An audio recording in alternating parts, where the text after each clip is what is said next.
Hey Karen, it's on its way to you, so we should have it for you very shortly. We're seeing some more ambulances take these residents to another facility. I just saw one pass that had, it looked like it had two of the residents in there. It looked like they were both either in wheelchairs or chairs. They were wearing masks. I know we were talking about that earlier, that it didn't appear that all of them were. They may have just taken them off outside because now it looks like a lot of them are. But we're just seeing them transport them out right here. I'm counting about probably, it's a longer line than I thought. I can see 5 ambulances, but it's wrapped around another building, so I'm not seeing how many are left.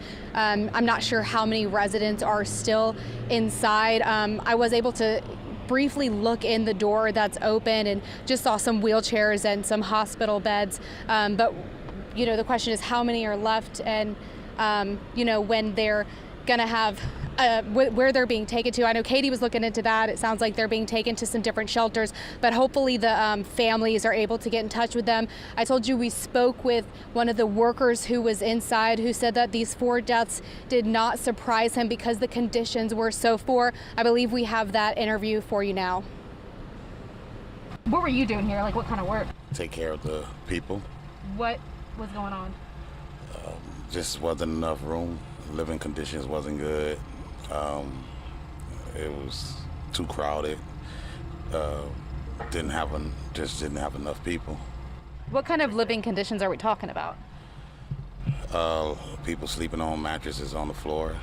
That's need air mattresses and stuff like that. People couldn't get hydrated because just too many people had to step across people to take care of people.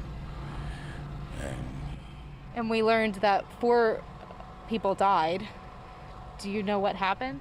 No, ma'am. Does it surprise you? No. Why? Because the conditions wasn't good enough. I know it wasn't going to be safe for the residents and for the workers. And did the best we could with what we had. Did it flood at all? Yes. What happened? One of the rooms flooded up with water. We had to get everybody out. Yeah, it was intense. Where did you take everybody? To the other side that didn't flood. Gosh. Yeah. It was real bad. Real bad. Wow. Just couldn't take it. It's too many people in one spot. We can't flow like that. Yeah. You know, stepping across people, it wasn't good at all. And I felt bad for them. Real bad. Really, truly bad. What about like food and water? Was there enough of that? It was enough. It just wasn't enough people to get it out to the people. They can't take care of themselves. Yeah. What finally made them decide that they need to get them out of here? I don't know, the big people, I don't know what happened. I just came and they said 24 hours, everybody got to be out of this building. FEMA and everybody started coming in, busting the people out. What was your reaction to hearing about the 4 deaths here? Sad. Very, very sad. I mean, they go there for peace. That's but this was awful. It just was awful. Real hard. But surprised at all? No, I kind of figured it was going to happen for the conditions that we were in. I expected it. Wow. Is there anything else that you think people need to know? Give me just like a picture of what it looks like in there. We didn't have privacy to take care of them. There's too many people, no privacy. You changing everybody right by everybody. And with the COVID, it just wasn't enough space. It was just awful.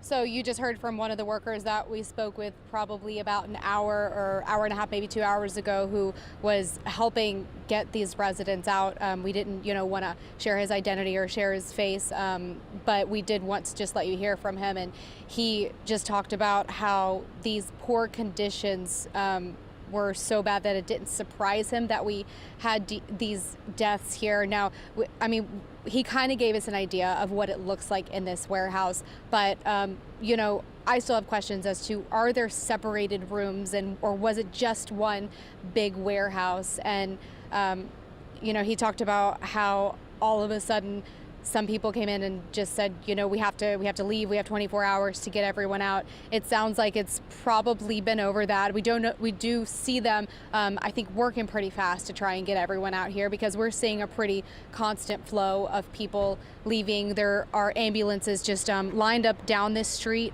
and then lined up down the block, from what it looks like